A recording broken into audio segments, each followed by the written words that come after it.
It's fascinating, the idea. We're going to spend our next few moments on Isaiah 60, verse 18 to 22, as you just heard. The prophet Isaiah is a fascinating conversation because Isaiah, last week we talked about this idea, and I invite you to consider being so encouraging of one another. You remember that? No, you didn't. You never listen to anything I say, which is not bad at all. But I remind you last week, the whole conversation about let us not neglect to get together. And when we get together, let us figure out the most creative ways to be encouraging of one another. And I wanted to paint an invitation and call an invitation. What would it be like if we become that group of people? The group of people who so infected with this idea of being encouraging of one another. That when you walk in the door, that is the greeting words, that is the mindset, that is the face that you hear, that is the conversation in the hallway, that is the music you hear. You hear these words of affirmation, of encouragement, and I really invite you to consider, what would your life be if you are that kind of people? I remember this is not happen very often, but once in a while you will go to a worship service somewhere or a meeting somewhere of so-called religious people, and you can hear people when they leave there, I was like, I don't know what's going on in that place, but this is a happy place. I've heard this many years, that people will come and when they leave, they come all dragging. It's like life beat them all week. I mean, at work, in a golf course or in a fishing or hunting or whatever it is, or maybe in school, and they walk in worship, and by the time they leave, it was like, man, I feel good.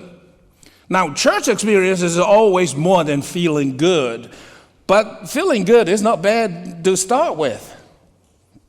And so what that means is that there is a word of encouragement for everybody. There is a word of invitation for everybody.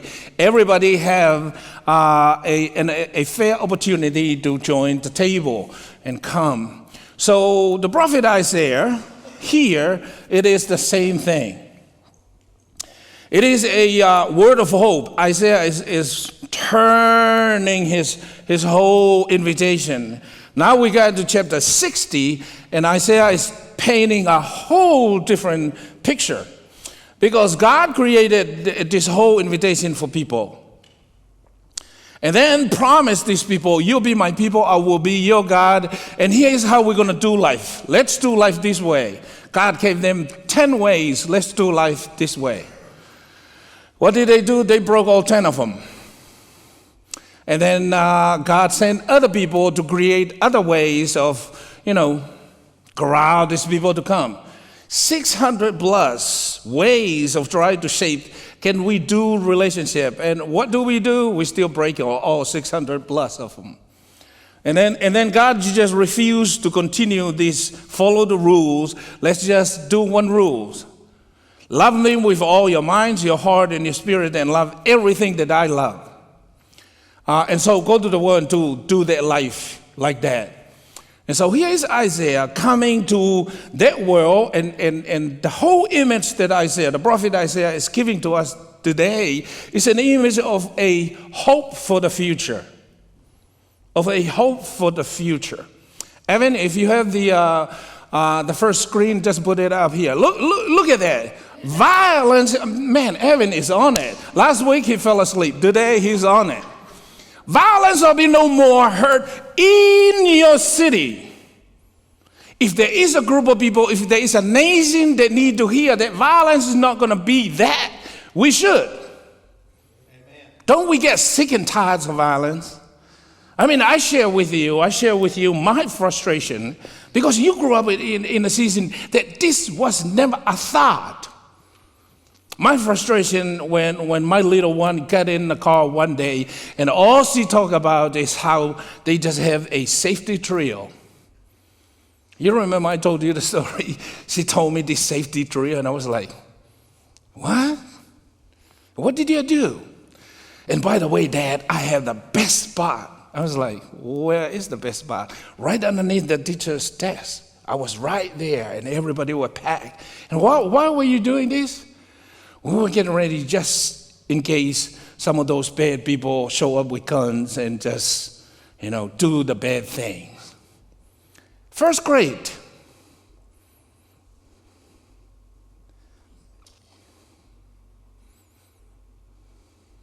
Did you ever thought you grew up in a day that when you kiss your daughter, when you kiss your son, and you send them off, no matter how old they are to school, it might be the last time you kiss them?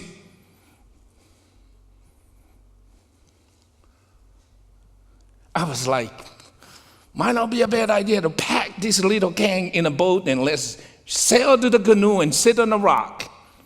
Because all you're going to hear is, I'll throw this coconut at you. Boo. I mean, you cannot really fight. You live in a little village. You live in a little island. You cannot do hate of anybody because you're going to see them. As soon as you wake up, you're going to see them. And here's the prophet Isaiah. What would it be like when you know that in your land, in your community, in your parish, that violence is going to be no more? Can you imagine the kind of freedom that people will feel? Can you imagine the kind of hospitality that people will have? Can you imagine the kind of joy that they will live and do life with? And then he went on, devastation, destruction. I mean,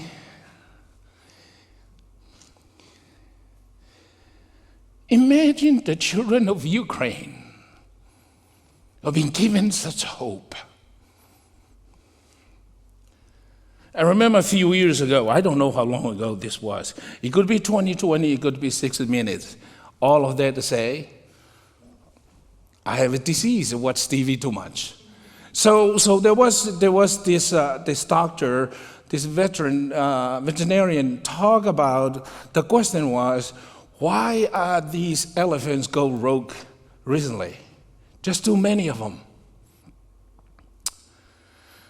And I was just listening to this amazing professor, and the way that she framed it, she simply said, generation of these little elephants that are now huge, they grew up, they watched their parents being shot, hunted down by little creatures like you and me. It is no wonder why they go rogue, because they see little creatures like you and me, and all in the hyperlink of the active mind that they have, they remember when they watch their mom, their dad, their aunt, and their uncle, grandparents. There are people like you and me hunt them down for whatever reason they don't understand. And when they see you and me, they just go crazy because they think you or me come to hunt them. And do we wonder why younger generation grew up? Because we taught them that way.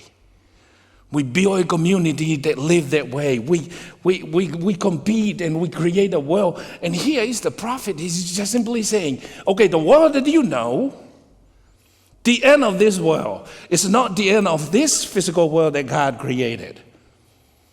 It's the end of your little world and my little world the way that we know it. That's what comes to an end. At some point in time, the way that you build your little kingdom and my little kingdom is going to come to finish. Done. Gone. Because when you go to Revelation 21, you go to Revelation 21, it simply talks about a new earth and a new heaven. And you know, the description in there, it looks so earthy. It sounds so green. The fresh air, the hills. And I can imagine it. I can imagine Noah just waking up for the first day and hear this little whisper. This week we had a little meeting for the clergy, and I was walking through the wood. There's a little track of walking place in our conference center in Alexandria, and it was early enough that I just realized as the sun coming up, I looked from different spots as I was walking around there, how brilliant this. I wish I could peek into the eye of God. What was he seeing when all of these things come alive? And I walk, and I couldn't help myself. I walk,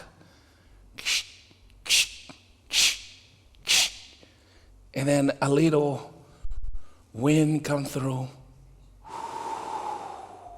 and then leaves start falling.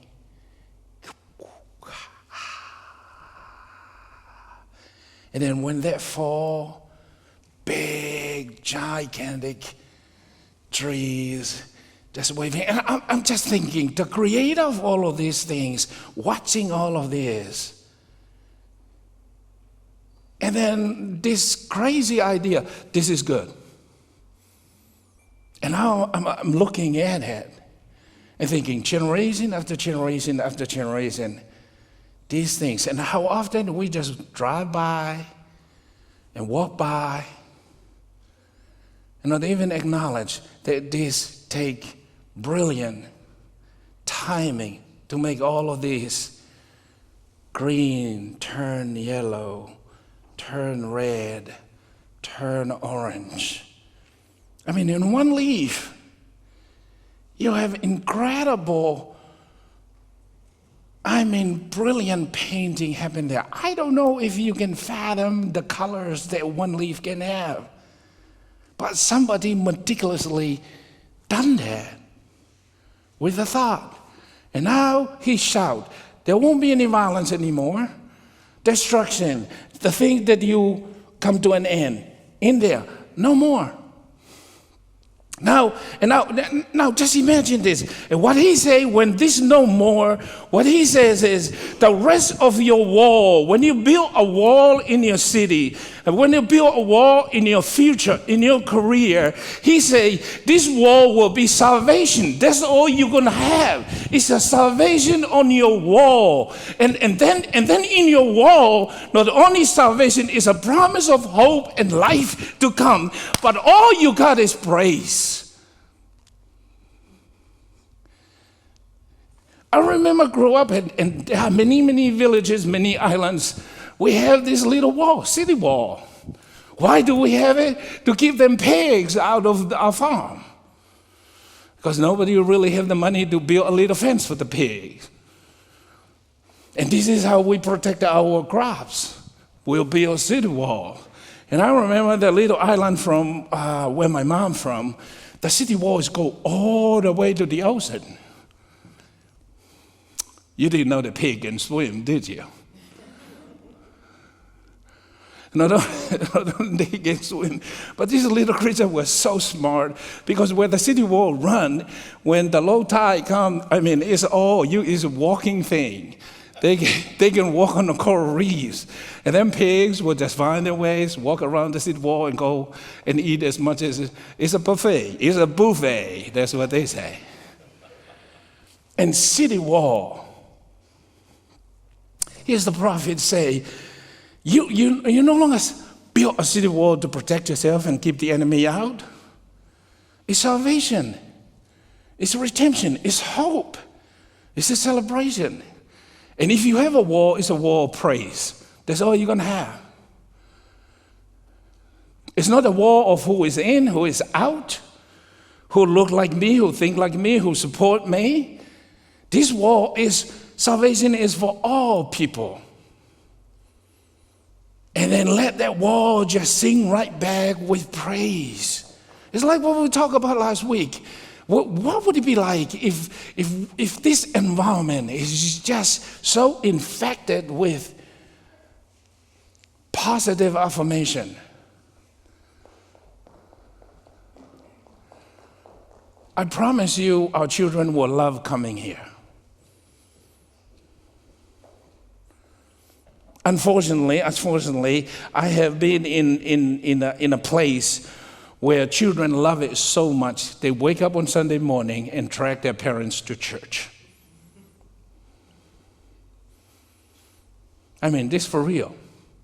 I've been in a place that is literally what happened. Children love going to church so much, they get up in the morning and they drag their parents to church. It's a complete reverse of most churches. The children was like, I don't want to go.